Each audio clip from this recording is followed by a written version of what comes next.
It's been called the bedroom tax. From April, thousands of people living in social housing could find themselves having to pay extra rent if they have a spare room. It's thought the change will affect more than 500,000 people and could see tenants paying an average of £14 a week more.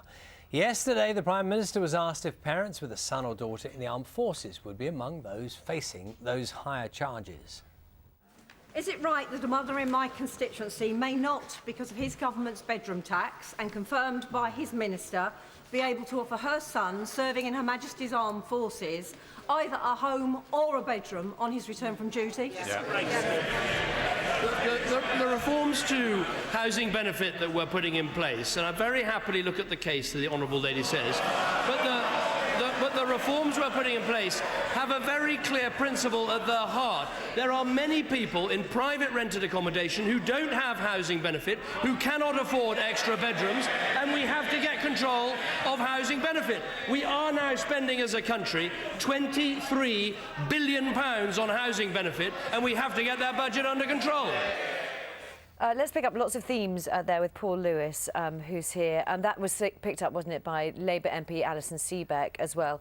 Let's just talk about, it's not actually a tax, but it's sort of being called the bedroom tax, isn't it? What is it? It's because it has no official name. I think people have picked on this. It's a nice, easy thing to call it. If you get housing benefit, which is help with your rent, yes, and you live in council or housing association property, so public sector property, then if you have a spare bedroom, as defined, you will get less help with your rent. Now, at the moment, if you're in a 2 or 3 bedroom house, got some children, they move out, you keep the 2 or 3 bedroom house or flat, you can get all your rent paid if you're on a very low income. In future, that won't be the case. If you have a spare bedroom, an empty bedroom, you will pay either about an average of £14 a week towards your rent because you've got that spare room. Lots of practical issues immediately crop up. I mean, how do they know? I mean, if you're in one situation, is someone going to come around and check every house where there's a claim being made? Well, the councils will... I mean, they know how many bedrooms there are because that's in the tenancy agreement. Yes. And normally they will know how many people are in the family, the household, because that will be part of your claim